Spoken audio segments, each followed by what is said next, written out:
नमस्कार दोस्तों, study for IAS में आपका स्वागत है। पिछले वीडियो में मैंने जनवरी 2021 के बिहार करंट अफेयर को डिस्कस किया था। इस वीडियो में हम फरवरी 2021 के बिहार से रिलेटेड सभी करंट अफेयर को डिस्कस करेंगे। चलिए शुरू करते हैं। पहला है भारतीय अंतर्राष्ट्रीय मेगा व्यापार मेला 2021। ठीक है, भारतीय अंतर्राष्ट्रीय मेगा व्यापार मेला 2021 यह 8 से 18 अक्टूबर 2021 को पटना के ज्ञान भवन में, कहाँ? पटना के ज्ञान भवन में इसका आयोजन किया गया था। क्या उद्देश्य था इसका? इसका उद्देश्य था लॉकडाउन के कारण आई आर्थिक मंदी के बाद भारतीय अर्थव्यवस्था को पटरी पर लाना। ठीक है, तो मुख्यतः यहाँ याद रखना है कि यह पटना के ज्ञान भवन में हुआ था। ठीक है, नेक्स्ट आते हैं हम लोग इंटीग्रेटेड मैन्युफैक्चरिंग क्लस्टर की स्थापना की गई है। ये देखिए, ये इंटीग्रेटेड मैन्युफैक्चरिंग क्लस्टर ये भारत सरकार का एक नेशनल इंडस्ट्रियल कॉरिडोर प्रोग्राम है। ठीक है, ये भारत सरकार एक NICP चलाती है, एक प्रोग्राम चलाती है जिसका क्या उद्देश्य है कि भारत में नए नए इंडस्ट्रियल सिटी बनाना तथा भारत को मैन्युफैक्चरिंग हब बनाना। ठीक है, तो इसी NICP के अंतर्गत ये अमृतसर दिल्ली कोलकाता गलियारा है। ठीक है, ये NICP के अंतर्गत ही अमृतसर दिल्ली कोलकाता गलियारा बनाया गया है और इसी गलियारे के अंतर्गत ये हमारे बिहार के गया जिले में एक इंटीग्रेटेड मैन्युफैक्चरिंग क्लस्टर की स्थापना की गई है। ठीक है, तो आपसे पूछेगा कि बिहार के किस जिले में NICP के द्वारा इंटीग्रेटेड मैन्युफैक्चरिंग क्लस्टर की जो स्थापना की गई है वो किस जिले में की गई है? बिहार के किस जिले में? तो गया में। तो आपको ये फैक्ट याद रखना है।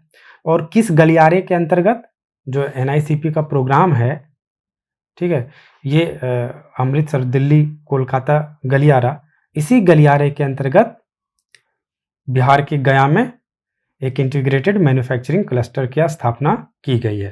तो आपको ये 3 फैक्ट याद रखनी है। नेक्स्ट है, देखिए इसका जो इम्प्लीमेंटेशन है, ये इंटीग्रेटेड मैन्युफैक्चरिंग क्लस्टर की जो स्थापना की जा रही है और इसका इम्प्लीमेंटेशन कौन करेगा? इसका implementation union ministry of commerce and industry करेगा। ठीक है, नेक्स्ट आते हैं गोगाबिल झील। यह देखिए ये कटिहार में है। गोगाबिल झील जो है कटिहार में है और इसे बेहतरीन इको पर्यटन के रूप में राज्य सरकार के द्वारा विकसित किया जा रहा है। इसे यह बिहार का पहला सामुदायिक रिजर्व घोषित किया गया है इसको। ठीक है, नेक्स्ट हम लोग आते हैं 1 मार्च। देखिए 1 मार्च को विकास दिवस के रूप में मनाया जाएगा और 1 मार्च को ही ये नीतीश कुमार का जन्म दिवस है। तो नीतीश कुमार जी के जन्म दिवस पर विकास दिवस मनाया जाएगा। ठीक है, नेक्स्ट चलते हैं हम लोग राज्य का दूसरा चिड़ियाघर। तो ये कहाँ खोला जा रहा है? ये अररिया में खोला जा रहा है। ये 289 एकड़ में फैला है। ठीक है, ये राज्य का दूसरा चिड़ियाघर है। तो पहला कौन है? पहला पटना में है, जो पटना का चिड़ियाघर है। नेक्स्ट आते हैं हम लोग बिहार विधानसभा के पहली बैठक की 100वीं वर्षगांठ। देखिए बिहार विधानसभा की पहली बैठक कब हुई थी? ये बहुत ही इंपॉर्टेंट फैक्ट है। ये मे बी एग्जाम में इस बार पूछ दिया जाए क्योंकि इस पहली बैठक की 100वीं वर्षगांठ मनाई गई है इस बार। तो ये देखिए 7 फरवरी 1921 को हुई थी बिहार विधानसभा की पहली बैठक। तो देखिए 2021 में 7 फरवरी 2021 में इसकी कौन सी वर्षगांठ मनाई जा रही है? 100वीं वर्षगांठ मनाई जा रही है। ठीक है, नेक्स्ट आते हैं हम लोग, देखिए रामायण सर्किट। ये जो रामायण सर्किट है यह स्वदेश दर्शन योजना, ठीक है, यह केंद्र सरकार की है। 2015 में इसको शुरू किया गया था। तो स्वदेश दर्शन योजना के अंतर्गत 2 चीज़ें हैं, एक रामायण सर्किट और कृष्णा सर्किट। इस रामायण सर्किट के अंतर्गत 8 स्टेट और इस 8 स्टेट में 15 डेस्टिनेशन कवर होता है। ठीक है, तो इसी 8 स्टेट में एक स्टेट है हमारा बिहार और बिहार के अंदर, बिहार के अंतर्गत 3 शहर को शामिल किया गया है। कौन-कौन? सीतामढ़ी, बक्सर, दरभंगा। ये तीनों को आपको याद रखना है, ये काफ़ी महत्वपूर्ण है। कौन-कौन है? तो क्वेश्चन में भी पूछ सकता है कि इनमें से कौन से शहर को शामिल नहीं किया गया है, ठीक है? तो हम लोगों को याद रखना है सीतामढ़ी, बक्सर, दरभंगा। नेक्स्ट हम लोग आते हैं, देखिए, परिनिर्वाण मुद्रा में भगवान बुद्ध की विश्व की सबसे लंबी मूर्ति, तो विश्व की सबसे लंबी मूर्ति कहाँ पे स्थापित होगा? तो ये बोध गया में स्थापित होगा, ठीक है। कब? मई 2021 में, ठीक है। यह जो भगवान बुद्ध की मूर्ति है वो किस मुद्रा में है? यह परिनिर्वाण या शयन मुद्रा में है, ठीक है। इसका जो निर्माण है, इस मूर्ति का निर्माण 2019 में बुद्ध इंटरनेशनल वेलफेयर के द्वारा किया गया है, ठीक है। किसके द्वारा? बुद्ध इंटरनेशनल वेलफेयर के द्वारा।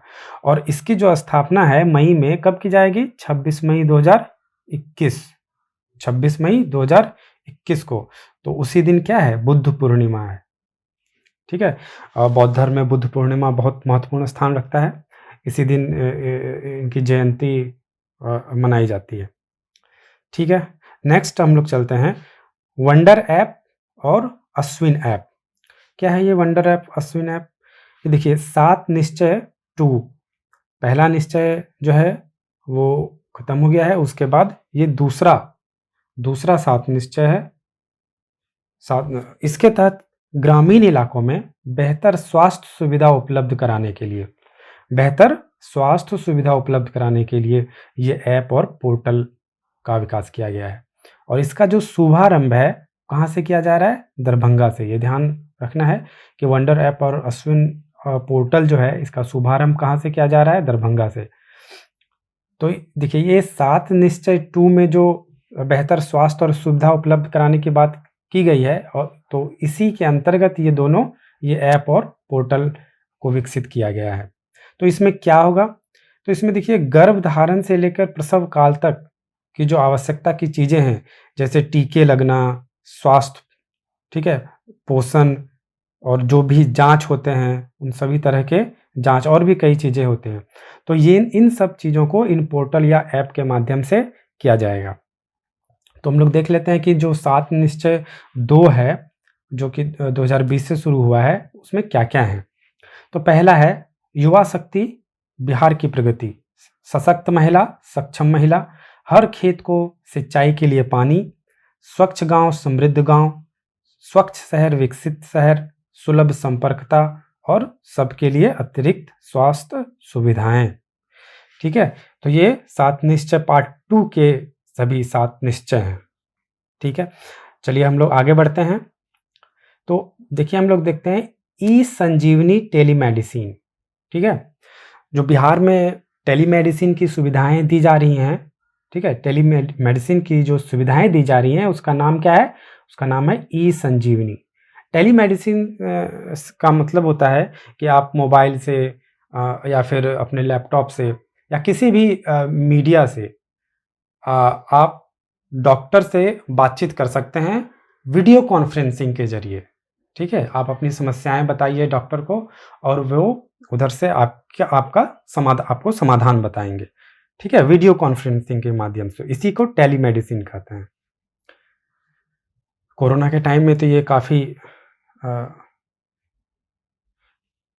काफ़ी फैला है, काफ़ी इसका प्रचलन बढ़ा है। नेक्स्ट आते हैं communist party of India, Marxist Leninist liberation, ठीक है, CPI MLL।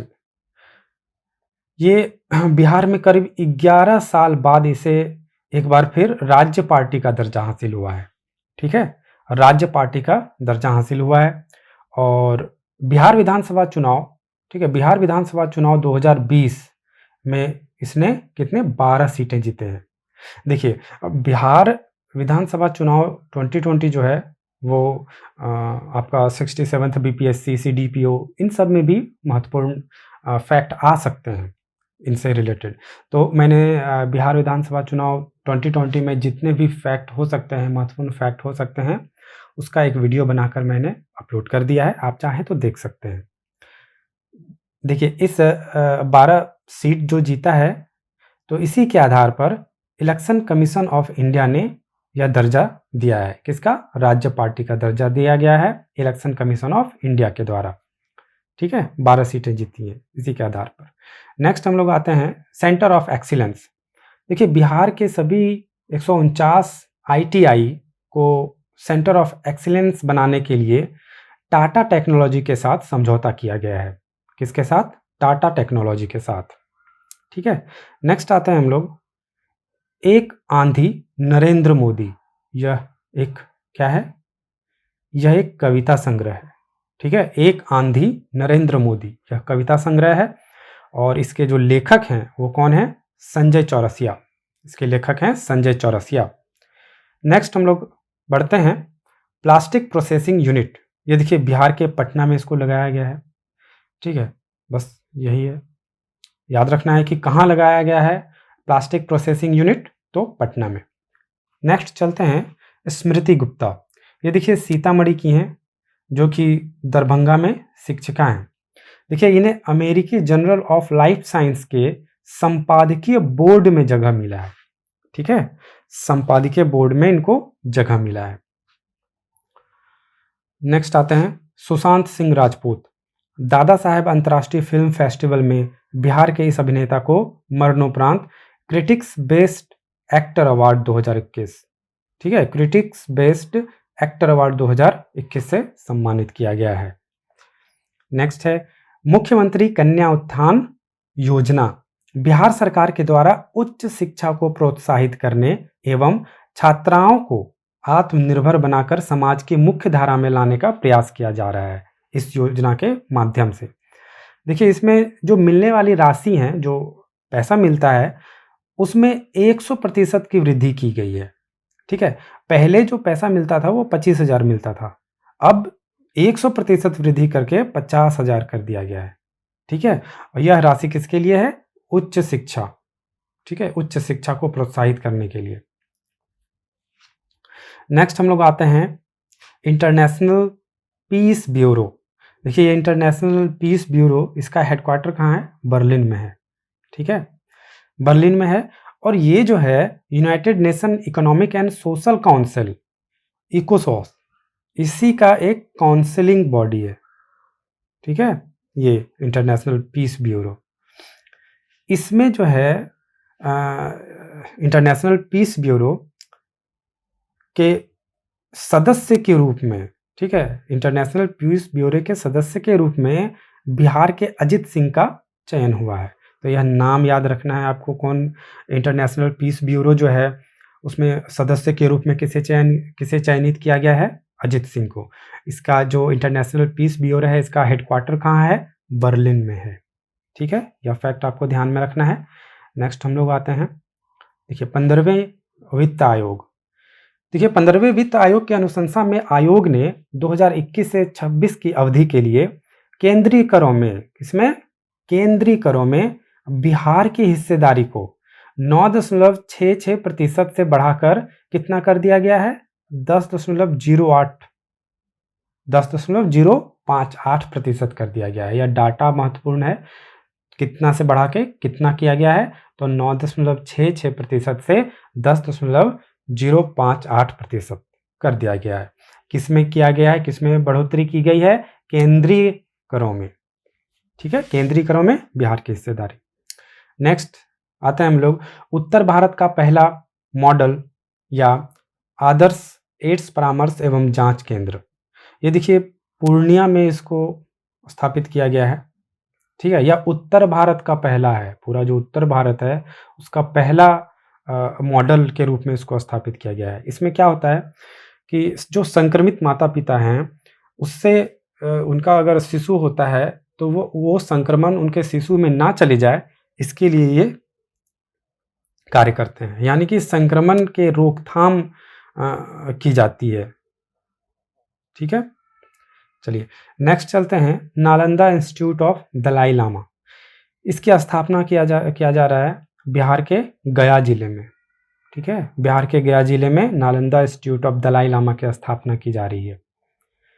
अकबर के 9 रत्नों में शुमार जो टोडरमल, ये देखिए ये जो टोडरमल हैं वो अकबर के नौरत्नों में से एक थे। तो इन्हीं के द्वारा लिखित एक डायरी, ठीक है, इन्हीं के द्वारा लिखित एक डायरी का अनुवाद अंग्रेजी में किया जा रहा है। और इस डायरी में बिहार का जो भागलपुर शहर है उसी के अतीत की जानकारी दी गई है, ठीक है, अतीत की जानकारी दी गई है। तो अभी ये देखिए जो टोडरमल हैं यह हिस्ट्री के लिए इम्पोर्टेंट हो जाता है। मे बी यहाँ से क्वेश्चन पूछा जाए, अकबर के नौरत्नों से क्वेश्चन पूछ दिया जाएगा इतिहास में, ठीक है। नेक्स्ट हम लोग चलते हैं, और ये तो ध्यान रखना ही है कि ये जो डायरी मिला है उसका अंग्रेजी में अनुवाद किया जा रहा है। तो किसके बारे में है, किस शहर के बारे में जानकारी देगा, भागलपुर। नेक्स्ट हम लोग आते हैं दिव्या ऐप, ठीक है, दिव्या ऐप। तो ये देखिए ये बिहार एजुकेशन प्रोजेक्ट काउंसिल के द्वारा बनाया गया है दिव्या एक्ट। तो इसमें क्या है कि इसमें जो दिव्यांग छात्र हैं, दिव्यांग छात्रों के बीच सीखने के परिणाम को, मतलब वो कितने अच्छे तरीके से सीखते हैं उसके परिणाम को बेहतर बनाने के लिए इस ऐप का विकास किया जा रहा है। नेक्स्ट हम लोग आते हैं वेटलैंड अधिनियम 2027। बिहार सरकार के द्वारा इस अधिनियम के तहत, ठीक है, वेटलैंड अधिनियम 2027 से देखिए ये वेटलैंड अधिनियम कब किया गया है, 2027, ये डेट याद रखिएगा। पूछ देता है कि कब पारित किया गया था, 2016, 12, 13, 17, तो ये 17 को है। तो बिहार सरकार के द्वारा इस अधिनियम के तहत 133 वेटलैंड को संरक्षित किया गया है। कितना, 133 वेटलैंड को, ठीक है। नेक्स्ट आते हैं आरण्यक प्रोजेक्ट। देखिए आरण्यक का मतलब ही होता है जंगल। तो जंगलों में तैयार होने वाले शुद्ध खाद्य पदार्थों को राष्ट्रीय स्तर पर बढ़ावा देने के लिए, ठीक है, गया से शुरू किया गया है। क्या, तो ये आरण्यक प्रोजेक्ट कहाँ से शुरू किया गया है, गया से, ठीक है। नेक्स्ट चलते हैं ई भंडारण प्रणाली। देश में ई भंडारण प्रणाली लागू करने वाला पहला राज्य है बिहार, जो है पूरे देश में ई भंडारण प्रणाली लागू करने वाला पहला राज्य है। इसमें क्या होगा, इसके माध्यम से हमें यह पता चलेगा कि जो गोदाम है उसमें अनाज रखने के लिए जगह खाली है या नहीं है, अनाज रखने का क्या रेट है, ठीक है, अभी क्या, तो इन सब की जानकारी इस पर मिलेगी, ठीक है, इस इलेक्ट्रॉनिक ई भंडारण प्रणाली में पता चल जाएगा। नेक्स्ट आते हैं हम लोग उदयपुर वन्य जीव अभ्यारण्य। उदयपुर वन्य जीव अभ्यारण्य कहाँ है, पश्चिमी चंपारण में है। देखिए पश्चिमी चंपारण में है और यह 8.87 किलोमीटर में फैला हुआ है।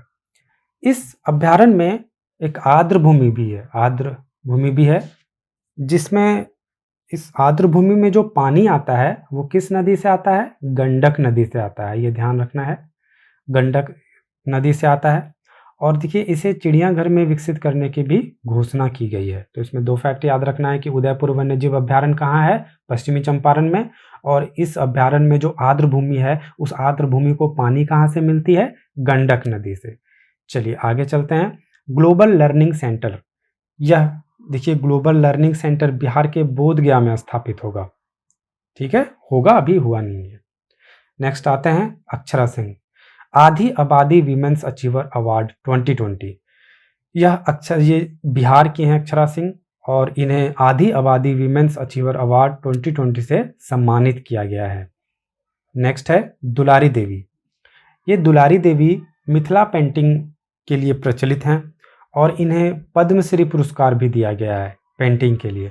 और ये ऐसी 7वीं चित्रकार हैं, मिथिला पेंटिंग की चित्रकार हैं जिन्हें पद्मश्री पुरस्कार मिला है। Next smart prepaid meter scheme. ये देखिए ये एक ऐसा स्कीम है जिसे अब पूरे देश में लागू की जाएगी। यह बिहार की एक स्कीम है जिसे पूरे देश में लागू की जाएगी। क्या नाम है इसका, स्मार्ट प्रीपेड मीटर स्कीम, ठीक है। नेक्स्ट हम लोग बढ़ते हैं निम्न कार्बन उत्सर्जक विकास। देखिए यूनेप के साथ, यूनेप यानी कि united nation environment programme, UNEP के साथ जलवायु परिवर्तन के अनुकूल निम्न कार्बन उत्सर्जक विकास की रणनीति पर पहल करने वाला ये बिहार कौन सा है? पहला राज्य बना है। ठीक है, नेक्स्ट चलते हैं school education quality index report 2021। यह जो रिपोर्ट है नीति आयोग के द्वारा जारी की जाती है और इस रिपोर्ट में बिहार का 11वां स्थान है। यह फैक्ट महत्वपूर्ण है। कौन सा स्थान है? 11वां स्थान है। ठीक है, school education quality index report 2021 में बिहार का 11वां स्थान है और यह रिपोर्ट नीति आयोग के द्वारा जारी किया जाता है। नेक्स्ट, माई एडमिनिस्ट्रेटिव जर्नी, इसके लेखक कौन है? इसके लेखक हैं डॉक्टर ऋषि कुमार और यह ऋषि कुमार कौन है? वरिष्ठ IAS अधिकारी हैं और इस पुस्तक का जो विमोचन है वह बिहार विधान परिषद के सभागार में हुआ है। ठीक है, मुख्यतः यही ध्यान रखना है कि लेखक कौन है। नेक्स्ट आते हैं अपनी क्यारी अपनी थाली योजना। पौष्टिक आहार के बारे में जागरूकता पैदा करने और कोरोना के प्रसार को रोकने हेतु यह योजना शुरू किया गया था। क्योंकि कोरोना के टाइम में व्यक्ति को पौष्टिक आहार लेना जरूरी होता है क्योंकि उसमें इम्यून सिस्टम बना रहे। अगर इम्यूनिटी कम होती है बॉडी में तो कोरोना का संक्रमण होने का खतरा बढ़ जाता है। ठीक है, इसलिए ये योजना को चलाया गया था। नेक्स्ट आते हैं हम लोग अब प्रकाश पर्व। ठीक है, श्री गुरु गोविंद सिंह के जन्म दिवस कब हुआ? कब है जन्म दिवस उनका? 9 जनवरी को जन्म दिवस था। तो इनके जन्म दिवस पर 355वां प्रकाश वर्ष मनाया जाएगा। ठीक है, 355वां प्रकाश वर्ष मनाया गया। ये कौन सा वहाँ है ये ध्यान रखना है। कौन सा? 355वां प्रकाश वर्ष मनाया गया है। तो प्रकाश वर्ष में क्या होता है? श्री गुरु गोविंद सिंह के का जन्म दिवस है ये के अवसर पर प्रकाश वर्ष मनाया जाता है। बापू टावर गांधी जी के जीवन दर्शन की स्मृति में बना भवन है यह। ठीक है, बापू टावर क्या है? गांधी जी के जीवन दर्शन की स्मृति में बना भवन है। यह 5 एकड़ में फैला हुआ है। ठीक है, और 120 फीट ऊंचा है। 5 एकड़ में फैला है और 120 फीट ऊंचा है। मूल रूप से गांधी संग्रहालय है यह। ठीक है, इसमें चंपारण सत्याग्रह शताब्दी समारोह की स्मृति में इसको बनाया जा रहा है। यह भी ध्यान रखने वाली बात है कि किसकी स्मृति में? चंपारण सत्याग्रह शताब्दी समारोह। जो चंपारण सत्याग्रह थी उसकी शताब्दी समारोह की स्मृति में इसे बनाया गया है और यह मुख्यतः गांधी संग्रहालय। नेक्स्ट चलते हैं बिहार में राष्ट्रीय राजमार्गों की उपलब्धता। बिहार राज्य में प्रति 1 लाख की आबादी पर 5.2 किलोमीटर NH है। ठीक है, 5.2 किलोमीटर NH है, जबकि देश में प्रति 1 लाख की आबादी पर औसतन 11 किलोमीटर NH है। ठीक है, बिहार इस मामले में राज्यों में 18वें नंबर पर है। अगर पूरे देश की बात की जाए, पूरे राज्यों, देश के सभी राज्यों की बात की जाए तो उन सभी राज्यों में बिहार राज्य जो है वो 18वें नंबर पर है। नेक्स्ट, बिहार विद्युत नियामक आयोग। बिहार विद्युत नियामक आयोग के अध्यक्ष कौन है? सुभाष चंद्र चौरसिया। यह ध्यान रखिएगा इसको। नेक्स्ट, यशवर्धन कुमार सिन्हा। यह मुख्य सूचना आयुक्त नियुक्त किया गया है इन्हें, यशवर्धन कुमार सिन्हा को। अब देखिए, बिहार में पद्म पुरस्कार 5 लोगों को मिला है। बिहार में पद्म पुरस्कार कितने लोगों को मिला है? 5 लोगों को, जिसमें से एक हैं रामविलास पासवान, यह लोजपा के संस्थापक हैं। दूसरी हैं मृदुला सिन्हा, यह गोवा के पूर्व राज्यपाल भी रह चुकी हैं। ये इन दोनों को, रामविलास पासवान और मृदुला सिन्हा, इन्हें मरणोपरांत पद्म पुरस्कार मिला है। बाकी ये 3 और हैं। डॉक्टर दिलीप कुमार सिंह, यह पीरपैंती के प्रसिद्ध डॉक्टर हैं। दुलारी देवी, अभी हम लोग पढ़े, ये मधुबनी पेंटिंग की चित्रकार हैं। और 5वें हैं रामचंद्र मांझी, यह बिहार का एक मुख्य नृत्य है लौंडा नाच, इसी के कलाकार हैं। कौन? रामचंद्र मांझी। नेक्स्ट हम लोग आते हैं नेताजी सुभाष चंद्र बोस पुरस्कार। यह पुरस्कार नेताजी सुभाष चंद्र बोस पुरस्कार अशोक वर्मा को मिला है। अशोक वर्मा जो हैं अशोक वर्मा, अजित राज और अशोक अग्रवाल, इन सबको मिला है। और ये जो हैं अशोक, जिनमें से अशोक शर्मा जो हैं बिहार स्टेट बोर्ड के सोशल जस्टिस एंड एम्प्लॉयमेंट के अध्यक्ष हैं, जबकि अमित राज क्या हैं, इसके कार्यकारी अध्यक्ष हैं। और अशोक अग्रवाल कौन है, महासचिव हैं। तो जरूरतमंदों की सेवा के लिए इन्हें यह पुरस्कार दिया गया है। और यह पुरस्कार जो है इंटरनेशनल ह्यूमन राइट काउंसिल की ओर से दिया जाता है। नेक्स्ट है हेरिटेज वॉक।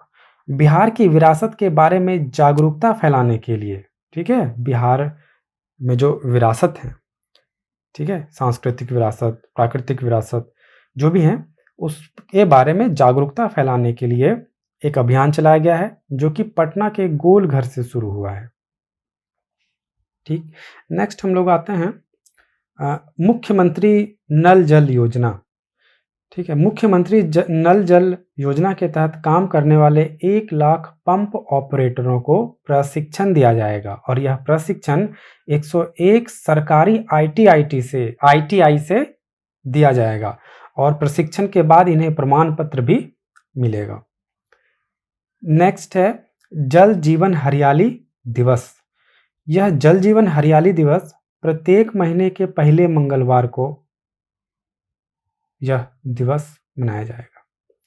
नेक्स्ट है 20 मेगावाट का सौर संयंत्र। यह बहुत ही महत्वपूर्ण फैक्ट है। 20 मेगावाट का सौर संयंत्र कहाँ पर स्थापित किया जा रहा है, राजगीर में। और राजगीर में जो एक आयुध फैक्ट्री है, उसकी 101 एकड़ जमीन पर सोलर प्लेट लगाया जाएगा। ठीक है, नेक्स्ट आते हैं राज्य का पहला इंटरनेशनल सुपर पावर ग्रिड। यह सुपर पावर ग्रिड कटिहार के कोड़ा प्रखंड में बनेगा। कहाँ, कटिहार के कोड़ा प्रखंड में। और इस ग्रिड से जो है, इस ग्रिड का उपयोग कटिहार से बांग्लादेश में भेजा जाएगा बिजली इस ग्रिड से, और फिर बांग्लादेश से असम जाएगा बिजली। ठीक है, तो यह ध्यान रखना है, कटिहार तो कहाँ से कहाँ, कटिहार से बांग्लादेश, फिर बांग्लादेश से असम। अब देखिए एक ताप विद्युत की स्थापना की जा रही है, कहाँ पे, बक्सर जिले में। बक्सर जिले में एक ताप विद्युत की स्थापना का निर्णय लिया गया है। तो फरवरी 2021 में जितने भी बिहार से रिलेटेड करंट अफेयर थे, वो सारे मैंने डिस्कस किया है। Thank you.